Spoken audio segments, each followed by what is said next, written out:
اعوذ باللہ من الشیطان الرجیم بسم اللہ الرحمن الرحیم ام تريدون ان تسألوا رسولكم كما سئل موسى من قبل ومن يتبدل الكفر بالایمان فقد ضل سواء السبیل۔ سبحان اللہ۔ آقا علیہ الصلوۃ والسلام پر جب قرآن مجید نازل ہونے لگا تو یہ آپ جانتے ہیں کہ 23 سالوں کے اندر جا کے قرآن پاک مکمل ہوا ہے۔ تو یہودیوں نے ایک اور اعتراض اٹھایا، انہوں نے کہا جی موسیٰ علیہ الصلوۃ والسلام کیونکہ سچے رسول ہیں تو ان پر ایک ہی بار کتاب نازل ہوئی ہے، اگر آپ سچے رسول ہوتے تو آپ بھی ایک بار کتاب لے آتے، یہ تھوڑی تھوڑی کر کے کیوں نازل ہو رہی ہے؟ تو انہوں نے کہا جی بات یہ ہے کہ فلاں مسئلہ یہ تھا، فلانا ایسا تھا، فلانا جس طرح ان کی طبیعت ہے۔ تو اللہ تبارک و تعالیٰ نے ارشاد فرمایا ام تريدون ان تسألوا رسولکم، فرمایا کیا تم یہ چاہتے ہو کہ اپنے رسول سے ایسے ہی سوال کرو کما سئل موسیٰ من قبل، جس طرح تم پہلے موسیٰ علیہ الصلوۃ والسلام سے کیا کرتے تھے۔ تم نے موسیٰ علیہ الصلوۃ والسلام کی جو دلیلیں دے رہے ہو، تم نے موسیٰ علیہ الصلوۃ والسلام کو کہاں چھوڑا ہے؟ جب وہ سب کتابیں اکٹھی لے کے آئے پھر بھی تمہیں تکلیف ہو رہی تھی، پوری کتاب لے کے آئے، وہ جناب اب ساری کتاب پر ہم کیسے مکمل عمل کریں؟ اب اتنی ساری بڑی کتاب ہے، اب کیسے اس پر جو ہے پڑھیں گے، کیسے اس کی تلاوت کریں گے، کیسے ان سب احکامات پر عمل کریں گے؟ اب تھوڑا تھوڑا کر کے نازل کیا پھر بھی تم ہی رو رہے ہو، سمجھ آئی نا؟ جو بات وہی ہے نا پنجابی والی مثال کہ من حرامی اجتا ڈھیر، وہی بات ہے۔ جب کٹھی کتاب نازل ہوئی تب بھی رو رہے تھے، اور اب 23 سال کا ایک لمبا عرصہ ہے، اب تھوڑا تھوڑا کر کے اللہ تبارک و تعالیٰ نے احکامات عطا فرمائے پھر بھی یہ یہودی رو رہے تھے۔ تو اللہ تبارک و تعالیٰ نے ارشاد فرمایا، ٹھیک ہے نا؟ تو اللہ تبارک و تعالیٰ نے فرمایا تمہاری جو نیتیں ہیں نا، نیتیں پلید ہے۔ کبھی کہتے جی موسیٰ علیہ الصلوۃ والسلام کہتے جی حتی نری اللہ جہرۃ، ہم تو تب تک خدا کو مانیں گے نہیں جب تک سامنے نہ آ جائے۔ کبھی کہتے تھے انت وربک فقاتل ان ہاہنا قاعدون، تو جا اور جا کے اپنے خدا کو جا کے لڑ، ہم تو یہاں بیٹھے ہیں، ٹھیک ہے نا؟ تو سیم یہی بات ہے آقا علیہ الصلوۃ والسلام سے یہ کرتے، کہتے جی کبھی تو یا تو فرشتے آپ دکھا دے یا ہمیں خدا دکھا دے پھر تو ہم مانیں گے، ٹھیک ہے نا؟ تو اللہ تبارک و تعالیٰ نے ارشاد فرمایا تم نے موسیٰ علیہ الصلوۃ والسلام کی کون سی مانی ہے؟ وگرنہ صحابہ کرام نے آقا علیہ الصلوۃ والسلام کی خدمت میں عرض کی تھی کہ یا رسول اللہ ہم جبریل کو دیکھنا چاہتے ہیں۔ حضرت حمزہ نے عرض کی تھی، آپ کے چچا نے کہا تھا حضور میرا دل کرتا ہے میں جبریل علیہ الصلوۃ والسلام کو دیکھوں۔ تو آپ نے فرمایا چچا تو دیکھ نہیں سکے گا، چلو میں حضرت جبریل کے پاؤں دکھا دیتا ہوں، ٹھیک ہے؟ تو حضرت حمزہ رضی اللہ تعالیٰ عنہ نے آقا علیہ الصلوۃ والسلام نے جناب جبریل کو فرمایا تھا میرا چچا یہ کہہ رہا ہے کہ تجھے دیکھنا چاہتا ہے تو تھوڑا سا چلو دکھا دو۔ تو حضرت جبریل علیہ الصلوۃ والسلام نے کہ جو پاؤں مبارک جو ہے وہ حضرت حمزہ نے دیکھے تھے، ٹھیک ہے نا جی؟ یہ واحد صحابی یہ بھی ہے، اور عبداللہ بن عمر کے بارے میں بھی آتا ہے، یا عبداللہ بن عباس یا عبداللہ بن عمر، ان دونوں میں سے ایک تھے، ٹھیک ہے؟ انہوں نے بھی حضور کی بارگاہ میں عرض کی حضور میں چاہتا ہوں جبریل علیہ الصلوۃ والسلام کی زیارت ہو جائے، تو آقا علیہ الصلوۃ والسلام نے ان کو بھی زیارت کروائی تھی، ٹھیک ہے نا؟ ویسے تو جب انسانی شکل میں آتے تھے تو کئی لوگوں نے حضرت جبریل علیہ الصلوۃ والسلام کو دیکھا ہے۔ حضرت دہیہ کلبی یہ صحابی رسول ہے، یہ بہت خوبصورت ترین صحابی تھے، ٹھیک ہے نا جی؟ تو اور حضرت عبداللہ بن جریر بن عبداللہ البجلی یہ بھی حضور کے خوبصورت صحابی تھے۔ تو دہیہ کلبی کی شکل میں حضرت جبریل آیا کرتے تھے۔ ایک دن نا ایک صحابی رسول قریب سے گزرے تو انہوں نے سلام کیا، سلام نہ کیا بلکہ ویسے گزر گئے۔ تو آقا علیہ الصلوۃ والسلام جب وہ واپس آئے تو حضور نے فرمایا تم یہاں سے گزرے تھے تم نے سلام کیوں نہیں کیا؟ عرض کہ حضور آپ نا وہ دہیہ کلبی کے ساتھ باتیں کر رہے تھے تو اس لیے مناسب نہیں لگا آپ کو سلام کرنا۔ آپ نے فرمایا تم نے اسے دیکھا تھا؟ کہا جی میں نے دیکھا تھا آپ دہیہ کے ساتھ باتیں کر رہے تھے۔ حضور نے فرمایا وہ دہیہ نہیں تھا، وہ جبریل علیہ الصلوۃ والسلام، ٹھیک ہے نا جی؟ تو مقصد کہنے کا یہ ہے کہ ایک صحابی نے دیکھا آقا علیہ الصلوۃ والسلام نا گھوڑ سوار کے ساتھ نا، حضور جو ہے وہ گھوڑے کے نیچے کھڑے ہو کے باتیں کر رہے ہیں، وہ گھوڑے پر سوار ہے، وہ اوپر سوار ہو کے حضور ان کے ساتھ باتیں کر رہے ہیں۔ تو وہ بھی قریب سے گزر گئے، انہوں نے بھی سلام نہیں کیا۔ تو آقا علیہ الصلوۃ والسلام نے ان سے فرمایا تم نے سلام کیوں نہیں کیا؟ آج کہ حضور آپ کسی گھوڑ سوار کے ساتھ باتیں کر رہے تھے تو اس لیے مناسب نہیں لگا۔ حضور نے فرمایا وہ جبریل علیہ الصلوۃ والسلام تھے۔ تو مطلب کہنے کا یہ ہے، دیکھیں نا جی بات دونوں طریقے سے ہے۔ اگر عقیدت کی بنیاد پر فرشتوں کو دیکھتے تو حضور دکھا بھی دیتے، ٹھیک ہے نا جی؟ حضرت اسید بن حضیر رضی اللہ تعالیٰ عنہ یہ رات کو کھجوروں کے باغ کے اندر بیٹھ کے قرآن پڑھ رہے تھے، ٹھیک ہے؟ ان کا گھوڑا ساتھ بندھا ہوا تھا، یہ جب قرآن پڑھنے لگے نا تو گھوڑا جو ہے نا وہ کودنے لگ گیا۔ تھوڑی دیر کے بعد نا آسمان پر ایسے چھوٹے چھوٹے چراغ نظر آنے لگ گئے، تو انہوں نے تلاوت روک دی۔ تھوڑی دیر کے بعد پھر پڑھی، وہ چراغ اور نیچے آ گئے، پھر پڑھنا شروع کیا، پھر روک دی، پھر جب شروع کیا تیسری مرتبہ وہ اور قریب آئے، انہوں نے قرآن بند کر دیا ڈر کے مارے بھی یہ کیا ہو رہا ہے۔ صبح جب حضور علیہ السلام کی بارگاہ اقدس میں حاضر ہوئے اور عرض کی یا رسول اللہ رات یہ ماجرا ہوا ہے، میں جب قرآن پڑھتا تو کچھ چراغ تھے اوپر وہ کھڑے ہوئے تھے، جب میں قرآن پڑھتا وہ قریب آئے، پھر قریب آئے، پھر میں ڈر کے بارے میں نے قرآن بند کر دیا۔ حضور نے فرمایا تو پڑھتا رہتا، وہ فرشتے تھے جو قرآن سننے کے لیے آئے ہوئے تھے، اور صبح لوگ اپنی آنکھوں سے دیکھ لیتے کہ واقعی جو اللہ تبارک و تعالیٰ کا کلام پڑھنے، دل کے ساتھ کلام پڑھنے کی کوشش کرے، رب کے فرشتے بھی اس کو سننے کے لیے آ جاتے ہیں۔ ہاں دیکھیں نا جی، دکھا تو سب کچھ بندہ سکتا ہے، لیکن دیکھنے کے لیے ادب بھی تو ساتھ چاہیے نا۔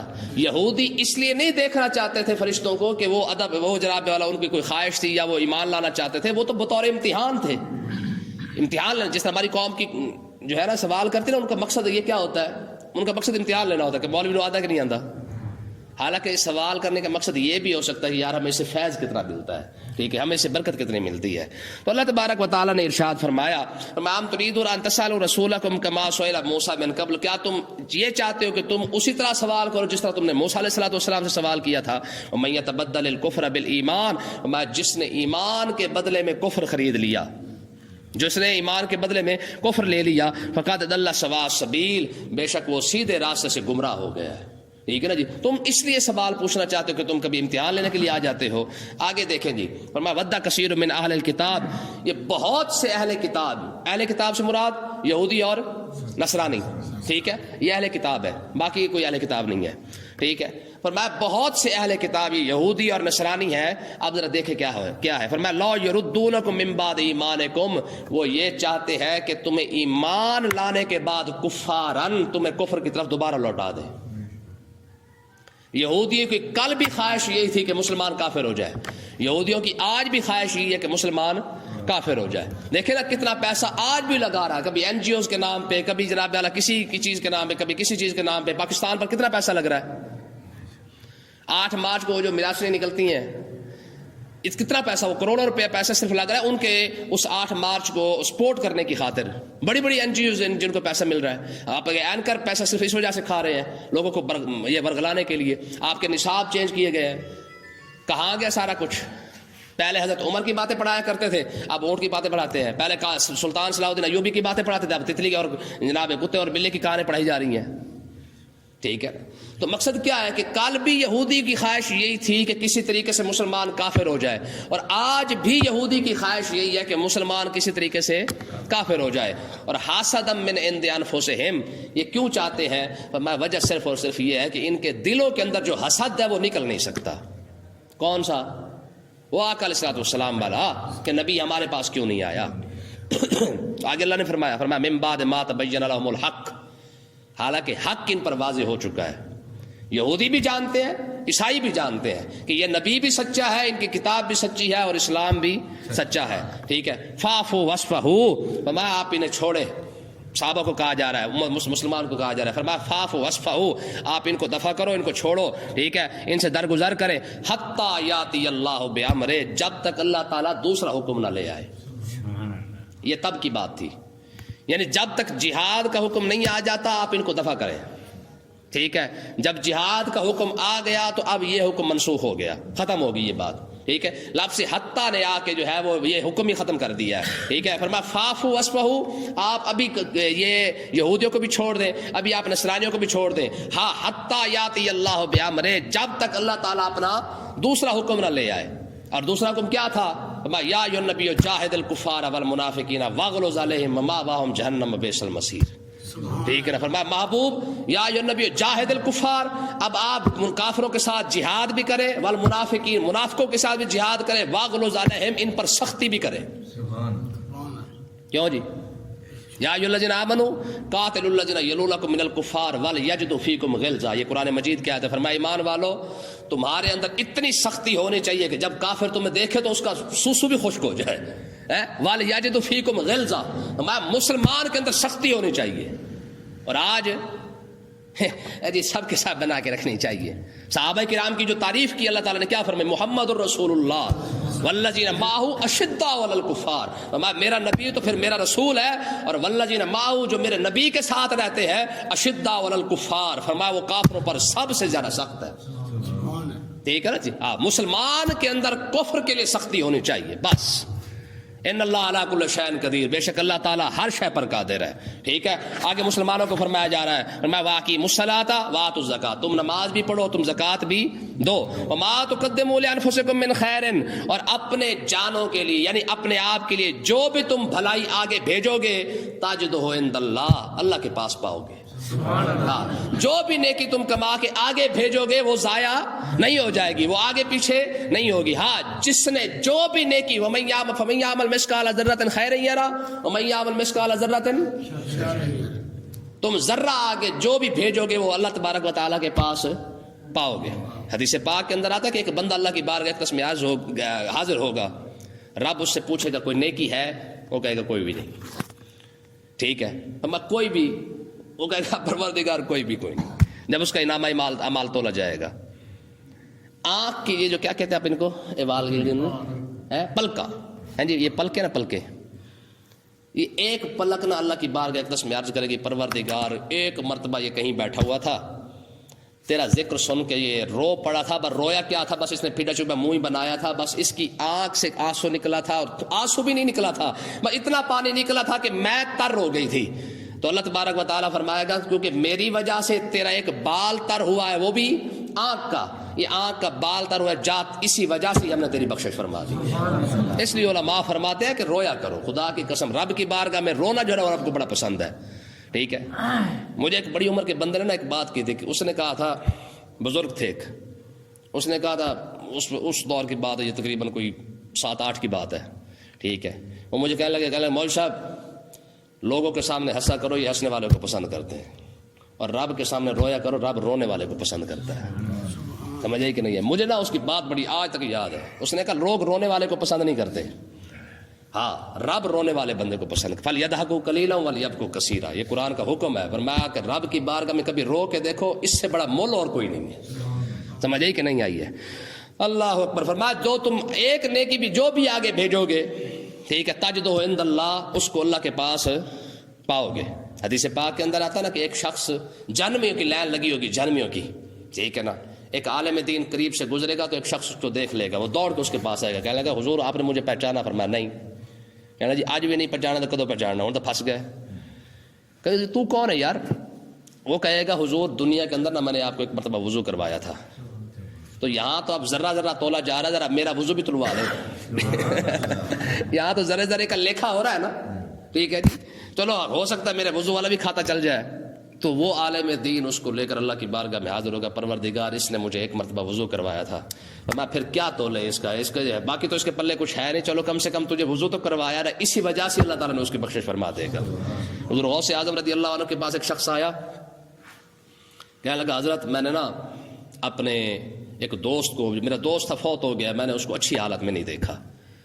تو آپ نے فرمایا پھر یہ بتا وہ میرا مرید تھا؟ کہا جی نہیں. فرمایا میرا شاگرد تھا؟ کہا جی نہیں. کہا میرے محبین میں تھا؟ کہا نہیں.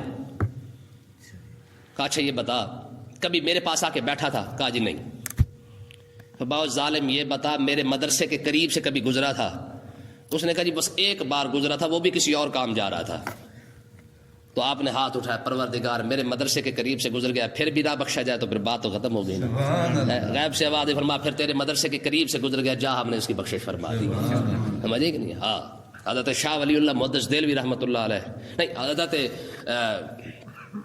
مجدد الفسانی رحمۃ اللہ علیہ، آپ فرماتے تھے کہ علماء فرماتے ہیں کہ حافظ قرآن کی وجہ سے 7 قبریں بخشی جاتی ہیں، جس قبرستان میں عالم دین سو رہا ہو سارا قبرستان بخشا جاتا ہے.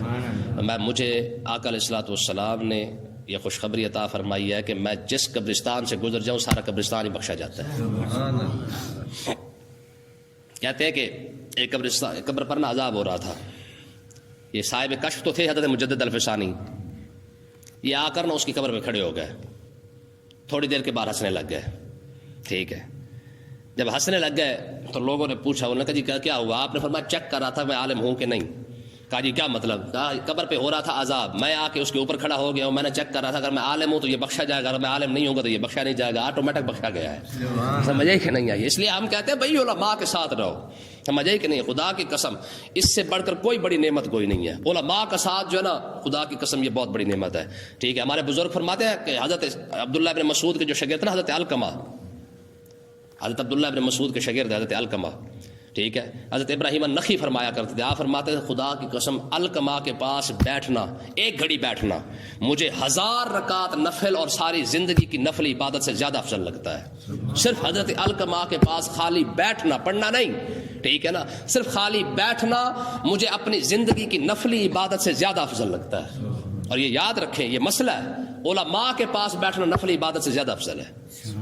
سمجھ آئی کہ نہیں؟ آگے دیکھیں جی, وقالوا لن يدخل الجنۃ الا من كان هودا او نصارى, یہودیوں نے اور جو یہودی اور عیسائی ہے وہ کہنے لگے لن يدخل الجنۃ, کوئی بھی جنت میں نہیں جائے گا, الا من كان هودا او نصارى, جنت میں جائیں گے یا تو یہودی جائیں گے یا عیسائی جائیں گے. تلک امانیہم, رب نے فرمایا یہ ان کے خالی خواب خیالی ہیں. کس نے فرمایا ہے؟ ہاں, فرمایا تلک امانیہم, یہ خیالی پلاؤ ہے ان کے, اس کے علاوہ اس سے زیادہ کچھ بھی نہیں ہے. قل ہاتوا برہانکم, فرمایا محبوب پھر ان سے فرمائے نا ان کنتم صادقین, اگر سچے ہو تو پھر کوئی دلیل بھی لے آؤ. تورات کے اندر لکھی ہوگی, موسیٰ علیہ السلام نے فرمایا ہوگا 4000 نبی جو تمہارے پاس آیا, کسی نبی نے تو کہا ہوگا کہ صرف یہودی جنت میں جائیں گے یا نصرانی جنت میں جائیں گے؟ ہے کوئی دلیل تمہارے پاس؟ سوال ہی پیدا نہیں ہوتا. ہاں لیکن ہمارے پاس دلیل ہے. آقا علیہ السلام نے فرمایا من قال لا الہ الا اللہ محمد الرسول اللہ فدخل الجنہ, حضور نے فرمایا جس نے محمد الرسول اللہ پڑھ لیا, لا الہ الا اللہ محمد الرسول اللہ پڑھ لیا, وہ جنت میں ضرور جائے گا. ان خبیثوں کے پاس دلیل کوئی نہیں, ہمارے پاس دلیل ہے بھائی, ہمارے نبی نے فرما دیا تھا, فرمایا جنت میں صرف وہی جائے گا جس نے لا الہ الا اللہ محمد رسول اللہ پڑھا ہے. سمجھ آئی کہ نہیں آئی؟ ہاں, وتؤمنون بالکتاب کل, ہم سارے نبیوں کو مانتے ہیں, ہم جنت میں نہیں جائیں گے تو ان کا باپ جائے گا. انہوں نے ایسے لتر پولے کھانے کنجروں نے. سمجھ آئی کہ نہیں آئی؟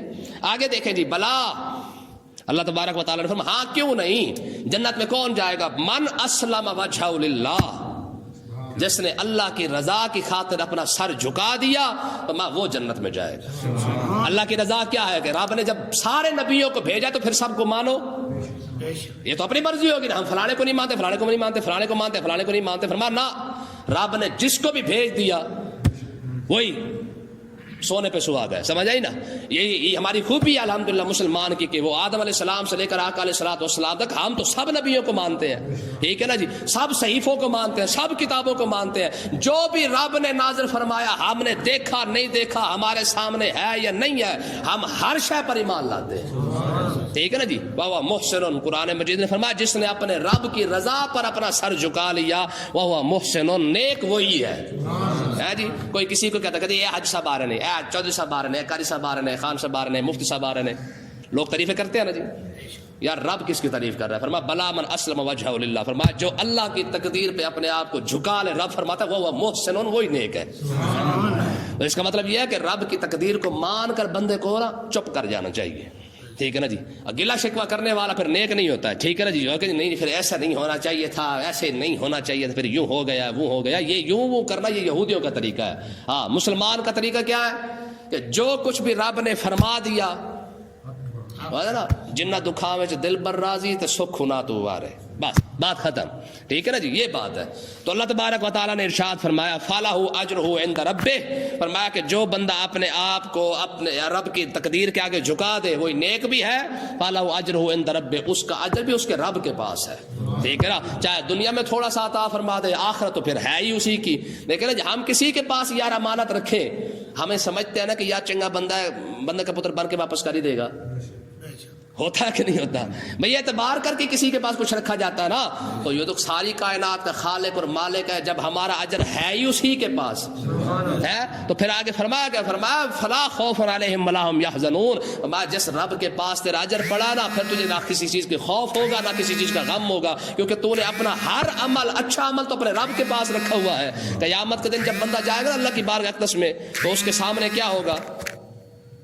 جب اس کا اجر دیکھے گا تو حیران ہو جائے گا, پروردگار میں نے تو اتنا کیا ہی نہیں تھا. اللہ فرمائے گا تو نے نہیں کیا تھا نا.